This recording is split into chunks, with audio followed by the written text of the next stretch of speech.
Bonjour à tous et bienvenue sur le podcast Je peux pas, j'ai business.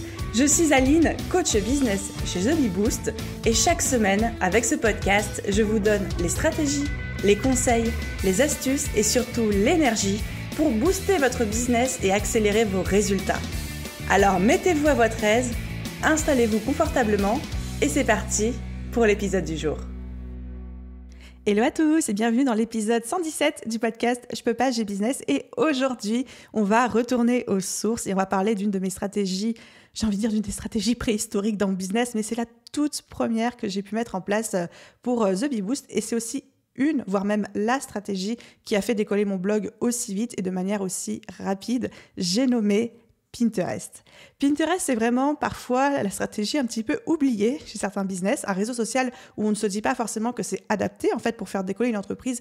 Et pourtant, comme je vous le disais, c'est comme ça que The Bee Boost s'est fait connaître et a décollé, j'ai envie de dire extrêmement rapidement, puisqu'en moins de 3 mois, je me retrouvais avec des milliers de visites sur mon blog chaque mois et chaque jour des nouveaux contacts qui arrivaient, des nouveaux abonnés qui me découvraient. Mais je vous parle de ça, on était en 2018. Et même actuellement, Pinterest représente une grosse partie de ma stratégie de visibilité, de ma stratégie de développement avec The Bee Boost. Donc pour ceux qui se poseraient d'ores et déjà la question, oui, Pinterest est toujours aussi pertinent, même en 2021. Et c'est pour ça que dans l'épisode d'aujourd'hui, j'ai invité la spécialiste de Pinterest, Mélanie de La Plume Rose, pour vous parler de Pinterest en 2021 et de la place à lui donner dans votre stratégie de développement et de visibilité si aujourd'hui vous ne l'utilisez pas encore. Et on va parler du coup de tout cet aspect stratégique, à qui ça s'adresse, comment, pourquoi, des 3 erreurs à ne surtout pas faire et que malheureusement Mélanie et moi voyons très souvent. Et enfin, parce que je ne vous laisse jamais repartir de un épisode de podcast sans un bon plan d'action, Mélanie vous donnera 5 étapes pour réussir votre stratégie Pinterest en 2021. Parce que oui, les codes ont changé par rapport à 2018 et même moi, j'ai appris plein de trucs en enregistrant cet entretien avec elle. Alors sans plus attendre, je vous laisse découvrir ça et je vous retrouve pour la conclusion. Hello Mélanie, c'est un vrai plaisir de t'accueillir sur le podcast. Comment vas-tu ? Coucou Aline, je suis trop contente d'être là, ça me fait tellement plaisir d'être ici. Merci à toi. Mais franchement, pareil, et je t'avoue que je suis hyper curieuse de faire cet épisode avec toi parce que je pense que pour toi, je vais pas être en position genre en mode coach échange, mais je vais vraiment être dans une position d'élève parce que quand je regarde ma stratégie Pinterest, qu'on soit très clair, ma stratégie Pinterest, c'est ce qui m'a permis de décoller. C'est fin 2018, début 2019, tu vois. Et là, en regardant ma stratégie actuelle, j'ai l'impression d'être encore en Moyen-Âge avec ma stratégie. Je ne sais pas du tout ce qui s'est fait en 2021. Je vois bien que ce que je fais marche moins bien qu'avant sans savoir quoi faire à la place. Donc, j'ai ultra hâte de venir de soutirer tous tes petits secrets et de savoir comment est-ce qu'on fait pour développer son business et sa visibilité sur Pinterest en 2021. Moi, je suis trop contente d'être là et en plus, toutes les bases en fait que j'ai appris avec Pinterest, c'est grâce à toi. Parce que je me souviens, fin 2018, quand tu avais sorti ta première formation sur Pinterest, j'étais au taquet et en plus, je l'avais acheté et tout. Et en fait, c'est grâce à toi que je me suis lancée sur Pinterest. Donc, je suis trop contente d'être là et de pouvoir parler de tout ça avec toi. Alors là, c'est clairement, typiquement, c'est même pas l'élève à dépasser le maître. Hein. C'est l'élève est passé au-dessus du maître, la piétiner, rebondir dessus et tout ça. Mais toi, en plus, t'avais connu la première version de la formation Pinterest où je m'étouffais à moitié, où je filmais pas mon écran en entier alors que je montrais les images. Oh mon Dieu. Mais oui, mais on commence tous quelque part hein, et puis de toute façon, franchement, la phrase que je me répète tout le temps, c'est mieux vaut fait que parfait. Et franchement, je me la répète sans cesse. Encore avant d'enregistrer ce podcast, je me disais, Mélanie, écoute, maintenant tu arrêtes de stresser. Et il faut mieux que ce soit fait que ce soit parfait. Ce sera pas parfait et ce sera complètement OK. Mais de toute façon, la perfection, c'est chiant, tu vois. Ouais, complètement. Bon, Mélanie, soyons un petit peu sérieuse. Pour ceux qui ne te connaissent pas, tu es experte Pinterest. Absolument. Est-ce que tu veux bien te représenter en quelques mots en dehors de cette petite case dans laquelle je viens de te mettre allègrement ? Bien sûr, donc forcément je m'appelle Mélanie et du coup donc je suis manager et coach Pinterest donc pour les entrepreneuses qui veulent attirer du trafic sur leur site internet et qui veulent attirer à elles de nouveaux clients et de nouvelles opportunités d'affaires parce que Pinterest c'est super puissant et en 2021 il faut absolument avoir une stratégie Pinterest parce que ça apporte tellement de trafic sur un site internet et tellement de visibilité aussi. Moi c'est comme ça qu'aujourd'hui du coup je me suis fait connaître et c'est comme ça aussi que j'ai apporté à moi plein de collaborations et aussi plein d'opportunités, que ce soit au niveau d'articles de blog, d'interviews de podcast, etc., etc. C'est vraiment super puissant. Et on précise qu'aujourd'hui, c'est ton métier à temps plein. Absolument, oui. À l'heure où on enregistre ce podcast, du coup, on est mi-mars et ça fait 1 semaine précisément que je suis à la maison à 100% et je kiffe ma vie, quoi. Franchement, ça me fait beaucoup trop plaisir. J'extrapole un petit peu, mais parce que tu suis The Bee Boost quasiment depuis les débuts, tu vois. Tu es une des premières personnes qui a suivi l'aventure, avec qui ça fait genre quasiment 2 ans qu'on papote ensemble, en fait. Tu as suivi la Bless Bee Academy aussi. C'était genre trop un plaisir de t'avoir dedans, que tu étais toujours meilleure. Et de voir des gens comme toi qui se trouvent une spécialité, qui s'épanouissent dedans, après qui laissent tomber leur salariat. Enfin, disons que les choses se sont bien goupillées pour toi, qui maintenant vivent pleinement de leur activité, et puis même qui nous montrent qu'on peut être aussi niché et positionné que sur un seul réseau social comme étant Pinterest pour les entrepreneuses, et que ça cartonne, quoi. Mais bravo à toi, quoi. Non, mais merci. Ça me fait trop plaisir. Et franchement, j'aurais pu regretter de ne pas avoir quitté mon job salarié avant, parce que la boîte dans laquelle je travaillais allait pas très bien et elle a été rachetée par une autre entreprise. Et en fait, tout le monde me disait non, attends, démissionne pas, attends d'être licencié, comme ça tu auras le chômage et tout et tout. Et en fait, j'ai attendu et au final, ce moment est arrivé, la société a été rachetée et en fait, je n'ai pas été licenciée, voilà. Donc au final, en fait, on m'a dit non, mais c'est bon, en fait, pour la petite anecdote, vendredi de la semaine dernière, à 19h30, la nouvelle responsable régionale m'a appelée et me dit écoute, salut Mélanie, je m'appelle machin, écoute, tu es reprise dans l'autre magasin de Strasbourg, tu commences demain matin à 10h.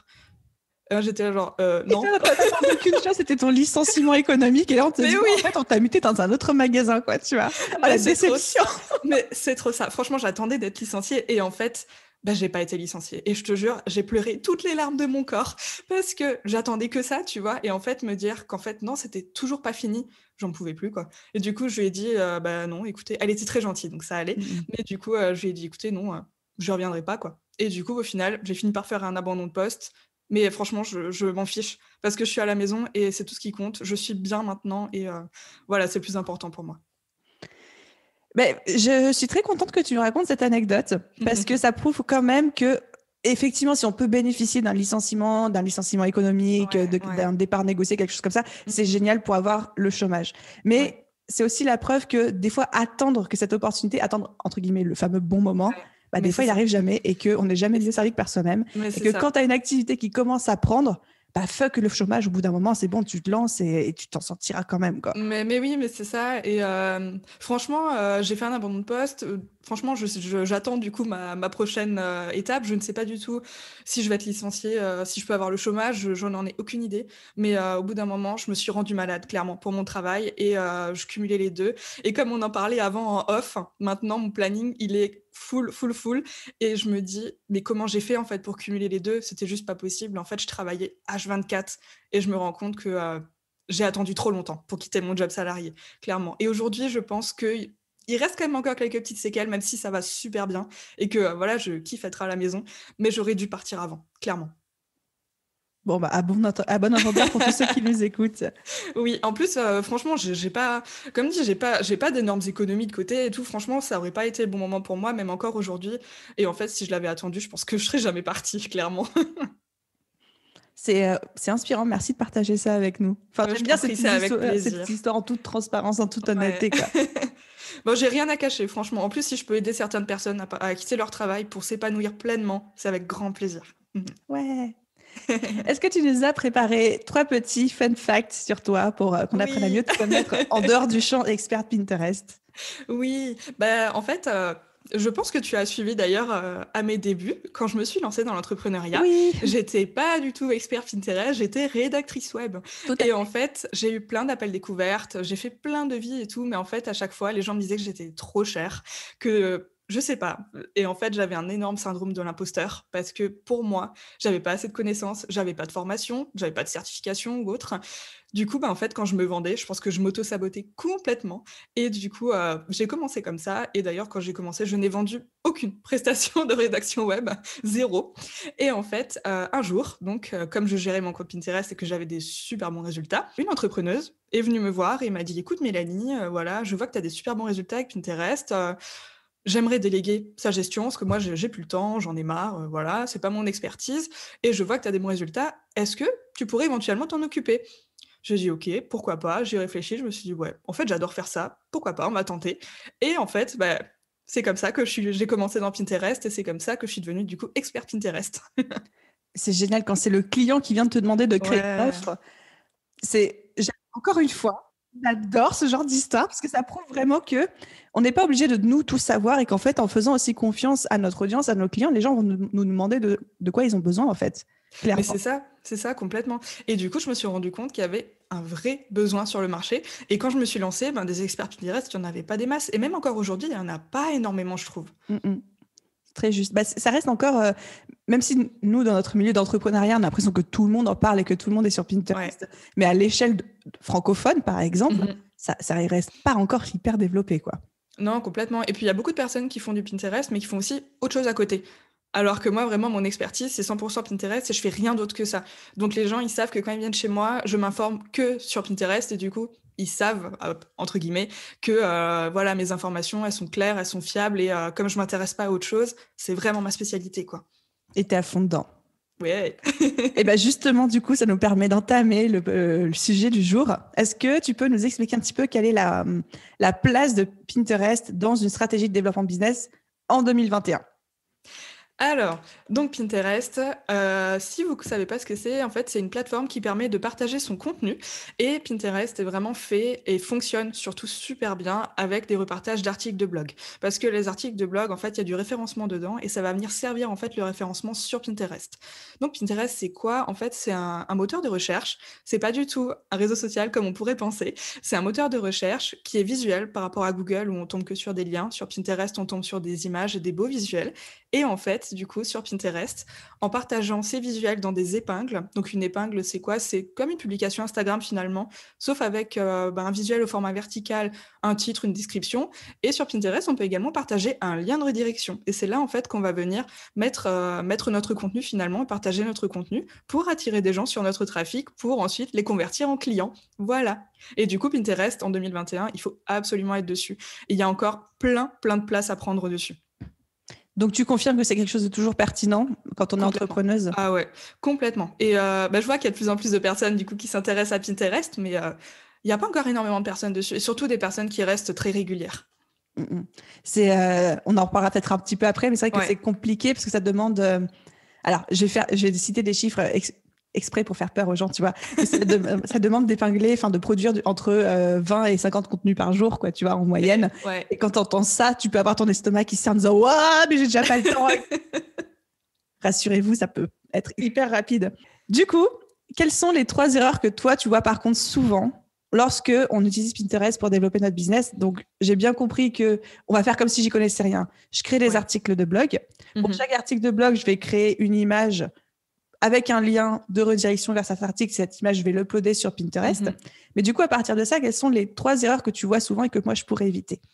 L'erreur que je vois le plus souvent en fait sur Pinterest, c'est vraiment que les personnes partagent, surtout les personnes qui partagent qui vendent des produits physiques, c'est des photos mais sans texte dessus. Alors qu'il faut bien se rappeler que sur Pinterest, quand la personne va faire sa recherche, elle va tomber sur plein de visuels différents et nous, le but, en fait, c'est vraiment d'arrêter son regard et de lui donner envie de cliquer sur notre contenu. Et c'est là, en fait, qu'on va venir attirer la personne sur notre site internet. Et du coup, l'erreur que je vois beaucoup, c'est que les personnes partagent souvent des photos, même par exemple, les wedding planners, par exemple, qui partagent des photos juste de mariage, ok, mais derrière, du coup, ça donne pas forcément envie à la personne de cliquer. Elle va peut-être l'enregistrer sur son compte Pinterest, ok, c'est cool, mais derrière, ça attire pas un nouveau client. Je vois ce que tu veux dire. En fait, c'est comme si un petit peu... moi, je prépare mon mariage. Je reprends l'exemple des wedding planners. Je prépare mon mariage, donc je vais faire plein de recherches sur Pinterest pour me faire mes petits tableaux d'inspiration, déco, nourriture, cérémonie et tout. Sauf que si j'ai que des images, je vais épingler les images. Mais du coup, ça va rester dans le cadre de Pinterest. Alors que si à un moment, je trouve une jolie image, mais qu'en plus, il y a un texte... Les 5 erreurs à éviter quand on planifie son mariage. Là, je vais avoir envie de cliquer pour découvrir les fameuses 5 erreurs. Je vais enregistrer sur mon Pinterest pour ne pas perdre l'information. Et du coup, ça génère du trafic pour le site de la personne en question. Ouais, c'est ça. Parce que du coup, quand l'épingle est enregistrée dans un tableau, parce que sur notre profil Pinterest, on a des tableaux où on va pouvoir ranger comme des petites catégories, en fait, on va pouvoir ranger notre contenu et du coup épingler le contenu des autres et aussi notre contenu à nous. Mais du coup, si on enregistre juste dans les tableaux, en fait, ça apporte pas de trafic en fait sur son site internet. Alors que le but premier quand on se met sur Pinterest, c'est d'attirer plus de clients. Et pour faire ça, du coup, il faut donner envie aux personnes de cliquer sur le lien pour être redirigé en fait vers son site internet. Ok, donc première erreur à ne pas faire, c'est toujours faire en sorte que les gens cliquent sur l'image et pas se dire juste « je suis contente parce qu'ils l'ont enregistré ». Non, nous, on veut vraiment qu'ils cliquent pour venir sur notre site.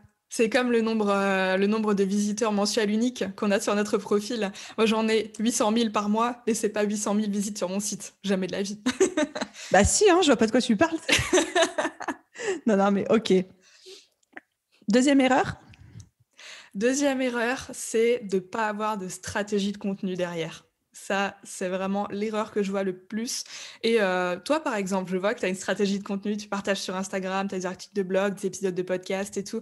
Du coup, les personnes ont du contenu à consommer. Alors que si tu partages un article de blog tous les 6 mois, par exemple, sur Pinterest, et qu'en fait, ton blog, il est vide et qu'il n'y a que 3 articles, ça ne va pas donner envie à la personne, par la suite, de te contacter pour être client, pour avoir des informations, pour faire appel à tes services ou même pour autre chose, tu vois. Donc là, c'est vraiment, si je comprends bien, je me fais un peu l'avocat du diable, mais ça sert à rien d'être sur Pinterest si derrière je crée pas du contenu sur mon site. Est-ce que si j'ai une chaîne YouTube, mais que mes vidéos YouTube, je les mets aussi sur mon site en mode, par exemple, une vidéo égale un article de blog, puis je fais une petite description de 300 mots, est-ce que ça, je peux faire une redirection de Pinterest vers ça? Tout à fait. Si tu mets la vidéo du coup sur un article de blog et que tu mets quand même un peu de texte en dessous, ça va quand même faire travailler un peu le référencement et ça va servir justement parce que le référencement qu'on a dans l'article de blog va venir servir le référencement Pinterest et du coup ça va quand même booster ta visibilité et ça va quand même fonctionner. Après, tu peux tout à fait aussi partager le lien de ta vidéo YouTube par exemple sur Pinterest en ajoutant un visuel au format vertical. Ça, c'est tout à fait possible et ça permet aussi de venir soutenir le contenu que tu viens partager des articles de blog, par exemple. Et on peut faire ça avec un podcast en mettant le lien d'écoute de l'épisode? Tout à fait. Tu peux vraiment partager tous les liens que tu veux, mais le plus efficace, encore une fois, c'est vraiment de partager des articles de blog. Après, tout ce que tu partages, le reste, publications Instagram, etc., ça vient vraiment soutenir en fait la présence de tes articles de blog et ça vient t'apporter encore plus de visibilité. Même s'il n'y a pas énormément de personnes qui cliquent du coup sur les publications Instagram, par exemple, mais ça vient quand même soutenir ton contenu. Ça, c'est très intéressant parce que c'est une question qu'on me pose souvent. C'est genre, C'est vrai. Aline, oui, c'est genre, Aline, moi, j'ai pas de création de contenu, j'écris pas d'articles, je fais pas de vidéo, j'enregistre pas le podcast. Par contre, j'ai un Instagram. Est-ce que je peux utiliser Pinterest pour rediriger les gens vers mon compte Instagram? Et à chaque fois, moi, ces gens, j'ai tendance à leur dire non, parce que pour l'avoir testé, pour l'avoir testé, même en reliant automatiquement mon Instagram et mon Pinterest, les visuels Instagram sur Pinterest, ça marche pas vraiment. Les formats sont pas spécialement adaptés. Les gens, ça clique même pas trop. En fait, ça enregistre à peine. Enfin, on sent que c'est deux formats qui fonctionnent pas très, très bien ensemble. Non, ça fonctionne pas des masses, mais voilà, c'est pour ça que du coup, je dis que ça vient soutenir le contenu, les articles de blog, parce qu'encore une fois, la personne, quand elle va faire une recherche dans Pinterest, même si elle voit passer vos publications, enfin tes publications Instagram, mais qu'elle clique pas forcément dessus, peut-être que plus tard, quand elle va voir passer un article de toi, elle va se dire « Ah tiens, mais j'ai déjà vu passer quelque part, celle-là, elle me dit quelque chose », et du coup, la personne va cliquer plus facilement. D'accord, donc ça soutient effectivement les efforts de création de contenu, mais ça ne la remplace pas. Ouais, complètement. Et donc, pour une personne qui ne crée pas du tout de contenu, qui n'a pas d'article de blog, pas de vidéo, pas de podcast, est-ce que ça vaut la peine d'être sur Pinterest en toute transparence? Il y a des personnes qui me posent la question, qui ont par exemple un e-shop qui vendent des produits physiques et c'est pas hyper pertinent. Franchement, si derrière, il n'y a pas vraiment de création de contenu, il y aura des résultats, mais ce sera pas ouf, quoi. Vraiment, il ne faudra pas s'attendre à attirer des tonnes et des tonnes de nouveaux clients. Ok, au moins, franchement, merci pour ta franchise. Ça mérite d'être très clair. Parce que c'est vrai qu'on a tellement de stratégies possibles aujourd'hui pour développer sa visibilité, tellement de réseaux sociaux et de moteurs de recherche à votre dispo, qu'on a vraiment envie de mettre nos efforts là où il y aura un maximum de résultats, quoi. Ah non, mais complètement. Et du coup, la troisième erreur? Alors, la troisième erreur, c'est de commencer sans avoir aucune connaissance. Grave erreur. Parce que du coup, forcément, quand on se lance, on découvre Pinterest, peut-être qu'on sait l'utiliser de façon perso, qu'on épingle de temps en temps. Genre refaire la déco de sa salle de bain. C'est ça, ou des inspirations, robe de mariée, ce genre de choses. Et en fait, quand on l'utilise de façon perso, ça n'a rien à voir avec le pro. Parce que épingler forcément pour son contenu perso, c'est bien, mais ça ne nous montre pas du coup la stratégie à adopter pour attirer des gens sur son blog et aussi pour attirer des nouveaux clients. Et c'est très important de connaître un minimum les bases avant de se lancer pour pouvoir avoir des bons résultats et aussi pas perdre de temps surtout. Ça fait une transition mais tellement parfaite pour ma question suivante qui est, alors comment est-ce qu'on fait une stratégie Pinterest en 2021? Et je crois que tu nous as préparé un petit plan d'action en 5 étapes. Oui. Trop bien. C'est un tout petit plan d'action et franchement, c'est vrai que si déjà on a ça, on sait qu'on va déjà avoir de bons résultats. Alors tout d'abord, première étape pour une stratégie du coup réussie sur Pinterest en 2021, c'est d'avoir une stratégie de contenu et du contenu à partager surtout. Super important, parce que comme dit, si on veut des résultats, il faut avoir du contenu à partager. Si on n'a que entre guillemets, que des articles de blog, c'est super bien. Parce que par exemple, si on a un compte Instagram et qu'on veut le partager sur Pinterest, ça va soutenir notre contenu de base et du coup, ça, c'est trop génial. Mais franchement, avoir une stratégie de contenu, surtout avec un blog, c'est le plus important, je trouve. Ok, donc première chose, je note avoir une stratégie de contenu, si possible, blog, sous forme d'article de blog. Ouais. Et quand on parle d'article de blog, comme on l'a dit tout à l'heure, mais j'ai envie de rappuyer là-dessus, si aujourd'hui vous avez un podcast, rien que le fait que pour chaque épisode de podcast, vous créez un article de blog avec le player audio à l'intérieur, une petite description de 300-500 mots, ça suffit. Ouais. On n'est pas obligé vraiment de rédiger des articles de 2000 mots référencés ici. Non, même c'est clair. Mieux, évidemment. Après, bien sûr, avoir des articles un peu plus longs. Après, on peut très bien partager, par exemple, ces vidéos YouTube avec une description de 300-500 mots. Et après, de temps en temps, peut-être une fois par mois, c'est déjà bien, partager un article de 1500-2000 mots, mais vraiment juste pour soutenir la présence, en fait. Ok, parfait. Donc, première étape, avoir une bonne strate de contenu. Génial. Ouais. Étape numéro 2 de notre petit plan d'action. Alors du coup, étape numéro 2, après avoir une stratégie de contenu sur un blog, c'est de connaître les bases de Pinterest, forcément. Je le reprends comme je le disais avant, mais c'est vrai que si on ne connaît pas les bases, soit on n'aura pas de résultats, soit on aura très peu de résultats. Et c'est aussi du coup ce qui décourage certaines personnes, parce que forcément quand elles se lancent sur Pinterest et qu'elles ne connaissent pas les bases et que du coup elles n'ont pas beaucoup de résultats, forcément, c'est décourageant. Après, même si on a une bonne stratégie de contenu, etc., avoir de très, très bons résultats. De toute façon, tu l'as vu, Aline, aussi. Mais ça prend quand même vraiment du temps pour avoir de très, très bons résultats. Après, si on connaît les bases, au moins, on aura assez vite plutôt ces résultats. Ça marche. Et du coup, quand tu dis connaître les bases, c'est quoi les bases ? Alors, les bases, c'est surtout savoir comment le référencement fonctionne sur Pinterest. Super important. Savoir, du coup, installer une stratégie de mots-clés. Savoir mettre ces mots-clés aux bons endroits pour pouvoir, du coup, avoir de la visibilité et aussi être mieux référencé, du coup, quand les personnes font des recherches sur Pinterest pour, du coup, tomber dans les premiers résultats, en fait, finalement, comme sur Google. D'accord, donc maîtriser aussi le fonctionnement de l'algorithme de Pinterest. Tu parlais de mots-clés. Alors, sans rentrer dans les détails, parce que sinon, on va avoir un podcast de 3 heures, mais est-ce que tu peux nous dire, par exemple, 2 endroits dans lesquels il faut absolument qu'on mette des mots-clés ? Alors, dans le titre d'une épingle, super important, et dans la première phrase, si possible, de la description de l'épingle. Oh, hyper intéressant. Merci pour cette petite... Tu vois, ça fait partie des petites nuances que moi, là t'es en train de me perdre, tu vois. Ok, super. Donc, effectivement, pour ça, moi, je vois 3 options. Tu vas me dire si tu confirmes ou pas. Option numéro 1, faire ses petites recherches sur Google et prendre le temps. Après, il faut quand même recroiser les informations parce qu'on trouve aussi à boire à manger. Deuxième étape, suivre une formation en ligne. Troisième étape, faire appel à un expert. Donc, on a 3 choix. Mais dans tous les cas, il faut passer par une de ces cases quand on veut vraiment être efficace sur cette plateforme, quoi. C'est ça. Après, on n'est pas obligé vraiment de faire 50 000 recherches. Vraiment, juste savoir comment fonctionne le référencement et à la limite aussi savoir comment créer de belles épingles qui donnent envie de cliquer, justement. Déjà, rien que ça promet de beaux résultats. Yes, et heureusement que pour ça que Dieu a inventé Canva et ses modèles. Franchement. C'est clair. Troisième étape de notre plan d'action. Troisième étape, c'est de connaître son client idéal. Le fameux client idéal. Voilà, je pense que les gens qui écoutent ces podcasts ne seront pas trop dépaysés avec ce terme. Ouais, non, c'est clair. Après, c'est pas obligé de le connaître sur le bout des doigts. Moi, pour Pinterest, je l'appelle plutôt le lecteur idéal. Donc, le lecteur idéal, en fait, c'est la personne qu'on va avoir envie d'attirer sur son site internet et du coup, qu'on aura envie qu'elle clique sur nos épingles.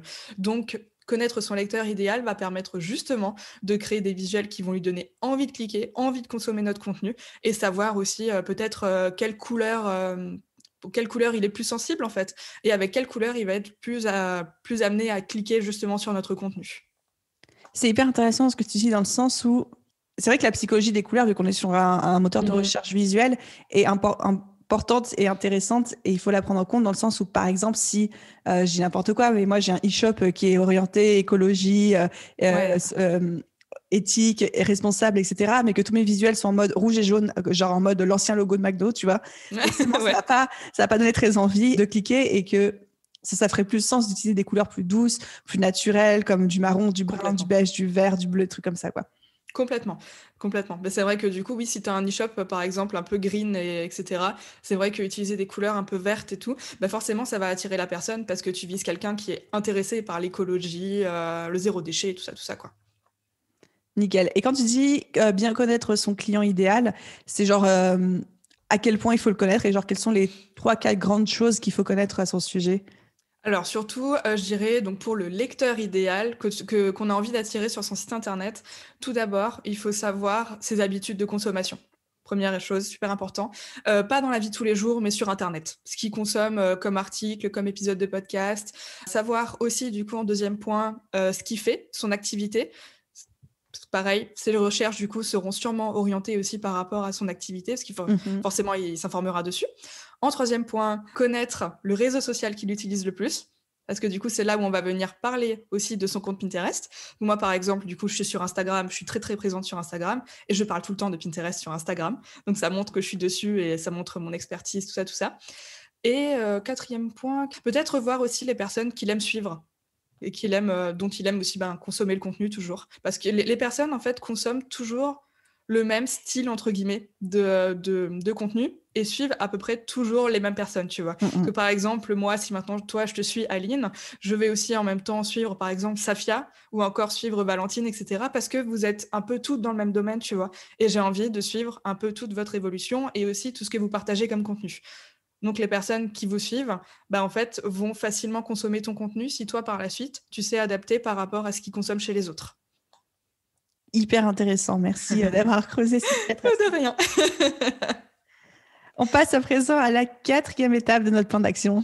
4e étape, c'est se lancer, mais quand on décide de se lancer, de rester régulier. Super important. Parce que la régularité, c'est vraiment super important. Moi, je le vois, il y a eu un creux pendant 6 mois où j'ai pas programmé mon compte Pinterest parce que j'avais plus le temps et c'était plus ma priorité. Et franchement, mes statistiques, elles ont énormément baissé. Et même si au niveau des visiteurs mensuels uniques, sur mon compte Pinterest, c'est resté. Enfin, j'étais à 1,2 million à un moment, c'est descendu à 800 000. En soi, c'est pas énorme, ça va. Mais au niveau des visites sur mon blog, ça a vachement chuté. Et du coup, pour remonter la pente après, maintenant que je le reprogramme depuis début mars, c'est hyper galère de remonter les chiffres. Donc, vraiment être régulier et se dire, du coup, une fois qu'on se lance, en faire sa priorité pour être régulier, c'est super important. J'ai envie de faire une petite aparté là-dessus parce que effectivement, tout à l'heure, on parlait d'épingler entre 20 et 50 épingles par jour. Ouais. Je sais que ça peut faire peur, surtout quand on dit à quel point c'est important d'être régulier, à quel point les chiffres peuvent vite baisser quand on ne l'est pas. En ce qui me concerne, mon compte Pinterest, ça doit me prendre 4 heures par mois à gérer, tout compris. Dans le sens où, de toute façon, on va en parler très rapidement, j'utilise le fameux logiciel Tailwind pour programmer absolument toutes mes épingles. Donc, rassurez-vous, ça peut ne pas vous prendre beaucoup de temps. Il y a des solutions, certes payantes, mais qui servent à programmer tout le contenu du mois, par exemple. Et ensuite, on n'a plus que chaque semaine repartager les épingles du contenu de la semaine ou du contenu bimensuel, type article de blog, vidéo, podcast, qu'on a produit. Totalement. C'est vrai que Tailwind, ça sauve la vie, hein, franchement. C'est clair. Et toujours pour rester sur ce petit truc d'être régulier, les gens qui nous écoutent, qui sont en train de se dire « Mais attends, moi, Mélanie, moi, j'ai pas 50 contenus à repartager tous les jours. Comment je fais? J'ai pas assez d'articles de blog. » C'est la partie la plus compliquée à expliquer, je crois, parce que même quand je prends le temps de l'expliquer aux personnes, souvent elles me regardent genre « Ouais, mais j'ai pas compris quand même. » Non, en fait, en gros, je vais essayer de l'expliquer vite fait, mais en gros, quand on partage un article de blog sur Pinterest, c'est bien de créer 3 ou 4 visuels différents pour le promouvoir. On peut en faire plus, on peut en faire 10 si on veut pour le promouvoir. Le but, en fait, c'est vraiment de dupliquer ces visuels. Donc, on va venir les partager une fois sur Pinterest dans le tableau le plus pertinent. D'ailleurs, si je peux vous donner un conseil, c'est vraiment la toute première fois que vous partagez votre visuel Pinterest, il faut d'abord l'ajouter dans l'article de blog et ensuite venir l'épingler avec la petite extension de navigateur Pinterest et venir en fait d'abord l'épingler dans le tableau le plus pertinent de notre profil.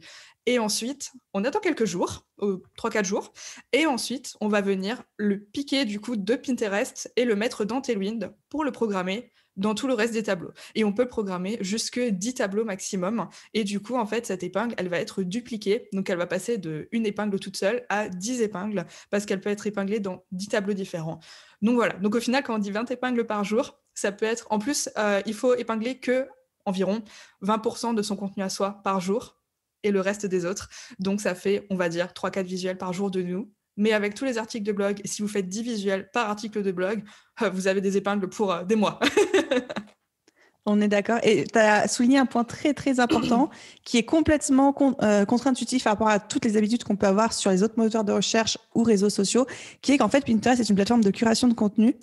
Ouais. Dans le sens où, même quand on l'utilise pour notre propre visibilité, ce qui va nous aider à avoir beaucoup de visibilité, beaucoup de reach, beaucoup de portée, c'est d'épingler en grande partie, en majorité, 80% du contenu qui n'est pas le nôtre.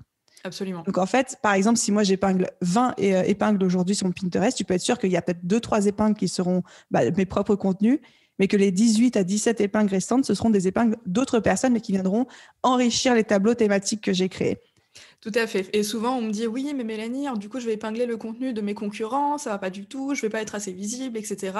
Et en fait, ce que j'ai envie de dire, c'est que, ok, on va promouvoir le contenu de ses concurrents, mais à côté de ça va augmenter notre taux justement de visiteurs uniques mensuels, et c'est ce qui va augmenter notre visibilité et du coup notre référencement. Quand après une personne va faire une recherche sur Pinterest, on va tomber beaucoup plus facilement dans les premiers résultats des recherches, parce que justement, Pinterest va voir qu'on n'est pas radin avec le contenu, et que du coup, on a aussi envie de mettre en avant nos concurrents parce qu'ils font aussi du bon travail, et du coup ça va que pouvoir nous aider par la suite à trouver encore plus de clients. Génial. Donc résumé de cette quatrième grosse étape au niveau de la stratégie, c'est épingler entre 20 et 50 fois par jour, 20% de notre contenu, sachant pour un article de blog, on a dit qu'on pouvait créer plusieurs épingles, et 80% de contenu extérieur, sans avoir peur de la concurrence, parce que ça va nous servir. Et aussi, il faut bien savoir qu'une personne qui va cliquer sur l'épingle, même si c'est l'épingle de notre concurrente, si cette épingle, il l'a découverte bien de nos tableaux, ça compte un point pour nous quand même, au niveau de la portée, la visibilité. Complètement. Ouais, non, complètement. De toute façon, quand on montre qu'on n'est pas radin et qu'on a aussi envie de mettre en avant nos concurrents, Pinterest, il récompense beaucoup ça. Eh ben, c'est bon à savoir. J'aime quand les algorithmes poussent au partage et à la générosité. Ah non, mais c'est clair. Même si l'algorithme Pinterest, finalement, change tout le temps, il y a tout le temps des nouvelles fonctionnalités. Encore là, il y a les épingles story qui sont en train d'être testées et ça marche trop bien. Mais du coup, ça sort toujours des nouvelles fonctionnalités, etc. Par contre, les bases de l'algorithme, ça reste toujours potentiellement la même chose. Comme Instagram, finalement. C'est ça, c'est-à-dire créer du contenu, que les gens passent le plus possible de temps sur la plateforme, de les enjailler. Etc. Enfin, ouais. Et j'ai même envie de dire que c'est la faute de l'algorithme quand on n'est pas visible, c'est pas vrai. Faut arrêter de mettre la faute sur l'algorithme. Alors ça, je suis complètement d'accord. C'est valable pour absolument tous les réseaux sociaux, y compris Instagram, Google, enfin tout ce que vous voulez, quoi. Et du coup, ça nous amène, je sais pas si on a déjà commencé à teaser, à en parler ou quoi, à notre 5e et dernière étape. Non, je crois pas qu'on en ait parlé. En tout cas, je l'ai pas abordé. Mais du coup, le 5e point, c'est de réadapter au fur et à mesure sa stratégie. C'est super important de suivre du coup les statistiques de tout ce qu'on partage sur Pinterest, parce que c'est ce qui va nous permettre de réadapter en fait finalement ces visuels et d'attirer encore plus de personnes. Parce que moi, je le vois, par exemple, les anciens visuels que je partageais de mes vieux articles de blog fin 2018, il y a des visuels qui fonctionnent encore très très bien aujourd'hui. Et du coup, je continue de les utiliser, même s'ils sont un peu vieux, parce que finalement, ils fonctionnent. Et c'est le plus important finalement. Donc, suivre les statistiques pour vraiment repérer ce qui fonctionne, les thématiques qui plaisent le plus.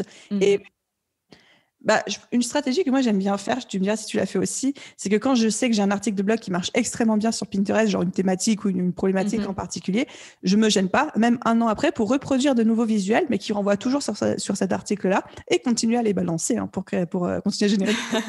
Ah non, mais totalement. Et d'ailleurs, moi, entre-temps, comme j'ai lancé un podcast, du coup, parce que je me suis lancée sur le blog La Plume Rose fin 2018, entre-temps, j'ai lancé un podcast, et du coup, maintenant, je recycle le contenu du blog, tous les contenus qui sont pertinents, et par exemple, là, du coup, lundi, j'ai un épisode de podcast qui sort, et en fait, c'est du coup un article que j'ai sorti fin 2018, mais qui parle déjà de Pinterest et qui est toujours aussi pertinent. Alors, je l'ai mis à jour, du coup, l'article, mais dans tous les cas, j'ai créé de nouveaux visuels et je vais le repartager sur Pinterest, et c'est un article qui plaisait bien en plus. Donc voilà, ça va continuer de m'amener du monde.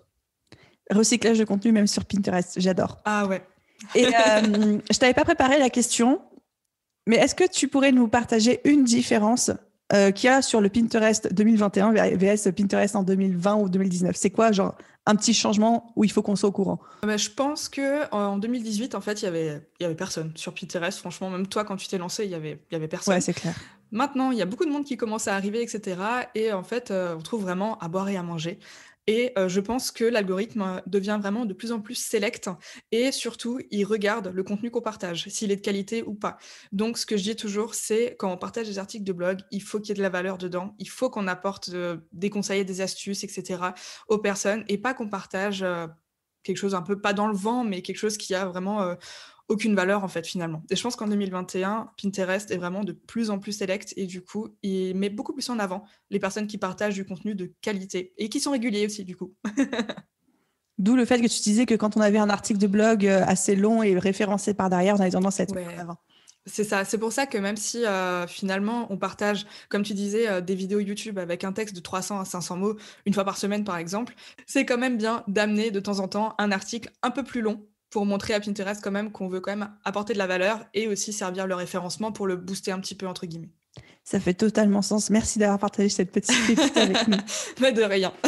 Et merci de nous avoir concocté ce petit plan d'action en 5 étapes. Je suis trop contente parce que j'ai appris plein de petits trucs que même moi je savais pas. Et je vais m'empresser de les utiliser. Trop cool. De toute façon, tu sais que si tu as des questions sur Pinterest, tu peux venir me les poser. Oui. Et puis, bon, maintenant parlons bien. Pour ceux qui ont envie de se mettre à Pinterest, mais qui se disent, c'est bon, j'ai compris, moi, j'ai pas de temps à perdre, je veux avoir les bonnes techniques, les bonnes stratégies, les bonnes pépites 2021 dès le départ. Tu viens de lancer un nouveau truc. Non, ça va sortir. À l'heure où on enregistre ce podcast, c'est 2 mois avant la sortie. Ouais. Donc, c'est pas encore sorti. Mais quand le podcast sera publié, donc il sera publié le 17 mai, ce sera le premier jour d'un challenge de 5 jours qui est gratuit et du coup sur lequel je vais partager pendant 5 jours une astuce pour développer son profil Pinterest et attirer des clients plus facilement à soi. Génial. Ok, donc je mettrai le lien pour s'inscrire au challenge dans la description de cet épisode pour avoir toutes les petites pépites et je pense que je viendrai jeter un coup d'œil aussi. Ouais, trop bien. Ce sera un challenge qui se déroulera sur l'application Telegram. Je sais pas si vous connaissez, mais c'est une application que j'adore. Et en fait, en gros, tous les matins, je vais venir du coup partager une astuce pour du coup améliorer son profil Pinterest. Ce sera un vocal motivant, un peu du style votre mission, si vous l'acceptez, et tout et tout. Et voilà. Et d'ailleurs, pour les personnes qui participent au challenge gratuit, il y aura un petit système encore de validation de chaque étape faite par la personne qui participe au challenge. À l'heure où on enregistre ce podcast, je ne sais pas encore comment ça va être fait, mais en tout cas, ce sera fait. Et du coup, pour les personnes qui participent au challenge et qui valideront chaque jour leur petite action pour améliorer leur profil Pinterest, il y a un abonnement d'1 an à gagner pour le membership Pinterest, du coup, que je suis en train de créer. Et du coup, donc ce challenge, donc là, à l'heure à laquelle vous écoutez ce podcast, c'est le premier jour du challenge. Et vendredi, donc le 21 mai, le soir, je fais un live. Du coup, ce sera une masterclass en fait à propos de Pinterest. Je répondrai à vos questions et en même temps, j'ouvrirai les inscriptions au membership, du coup, qui est le premier membership français à propos de Pinterest et qui s'appelle l'épingle digitale. Youhou! Et je kiffe le nom, je suis trop fan du nom, quoi. Et du coup, dans ce membership, en fait, l'idée, elle m'est venue parce que j'ai constaté un truc, c'est que les formations qui sont vendues à propos de Pinterest, souvent, il n'y a pas vraiment de communauté derrière, il n'y a pas d'entraide. Et parfois, quand on se lance sur Pinterest, les résultats viennent pas tout de suite. Du coup, on peut vite être découragé et tout. Et moi, j'ai vraiment envie, en fait, de motiver les personnes et de leur dire « Allez, vas-y, tu peux le faire, c'est bon !» Et vraiment de leur partager toutes mes astuces et aussi de répondre à leurs questions parce que forcément, quand tu commences sur une plateforme que tu connais pas, tu as plein de questions. Et du coup, voilà, j'ai vraiment envie de les aider, de les accompagner et de leur apporter le plus de solutions possibles pour qu'elles puissent attirer du trafic sur leur site et aussi attirer de nouvelles opportunités à elles. Ok, donc on a 2 choses à retenir. La première chose, c'est ce fameux challenge Pinterest qui est pendant la semaine de sortie de cet épisode de podcast. Donc, si vous écoutez cet épisode pour tous les auditeurs, aux alentours du jour de sa sortie, semaine du 17 mai 2021, vous avez le challenge de Mélanie dans lequel vous pouvez remporter 1 an d'abonnement à son membership. Et si vous l'écoutez après, c'est pas grave parce que le membership, l'épingle digitale est ouvert et on mettra évidemment les 2 liens dans la description. Donc, les portes du membership, l'épingle digitale ouvrira le 21 mai au soir, sûrement vers 18h, 19h. Et du coup, après, ce sera un lancement en fait qui sera fait sur 10 jours. Et du coup, le prix du membership sera donc de 47 € par mois pour les personnes qui veulent prendre l'abonnement mensuel. Et du coup, donc pour le tout premier lancement de ce membership, j'avais vraiment envie de faire une offre spéciale. Donc, c'est 47 € par mois si vous voulez prendre l'abonnement mensuel. Et si vous voulez prendre l'abonnement annuel et avoir accès 1 an au membership, je vous offre 4 mois gratuits. Donc, au lieu de payer 564 € pour 1 an, vous payerez 376 €.